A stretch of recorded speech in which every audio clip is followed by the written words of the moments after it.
ये कहानी है एक छोटे और प्यारे बच्चे की जिसका नाम है अर्जुन। अर्जुन के पास एक नया चमकदार टैबलेट था। उस टैबलेट के अंदर उसके बहुत सारे इंटरनेट मित्र रहते थे।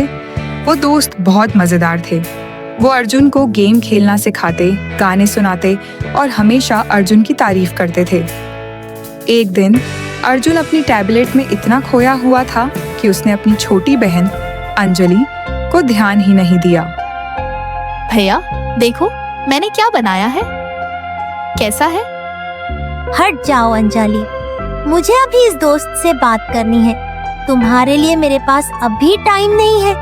लेकिन अर्जुन की ऑनलाइन दोस्ती की वजह से उसका टैबलेट ही थोड़ा दुखी हो गया। अर्जुन, तुम मेरी तरफ देख रहे हो लेकिन सिर्फ स्क्रीन देख रहे हो। तुम्हारी बहन और असली दोस्त बाहर खेल रहे हैं। वो तुम्हारी आंखों में देखना चाहते हैं। टैबलेट समझ चुका था।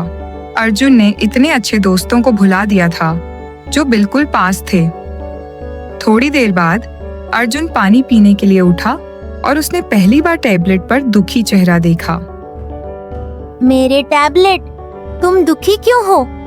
अर्जुन, तुम्हारी ऑनलाइन दोस्ती अच्छी है, पर जब तुम रियल दोस्तों को इग्नोर करते हो तो सभी को बुरा लगता है, मुझे भी। अर्जुन ने खिड़की के बाहर देखा जहां अंजलि उदास खड़ी थी। उसने महसूस किया कि उसने कितनी बड़ी गलती कर दी। ओह, मेरा ये मतलब नहीं था। उसने तुरंत टैबलेट बंद किया और बाहर दौड़ गया। सॉरी अंजलि, मैं भी खेलूंगा। खेलने के लिए मेरे पास अब पूरा टाइम है। और उस दिन से अर्जुन ने एक जरूरी बात सीख ली। उसके टैबलेट ने उसे सिखाया कि रियल दोस्ती की चमक स्क्रीन की रोशनी से कहीं ज्यादा तेज होती है। नई नई जादुई कहानियाँ हर दिन, तो जल्दी से मैजिकल स्टोरीज को सब्सक्राइब करें। शुक्रिया।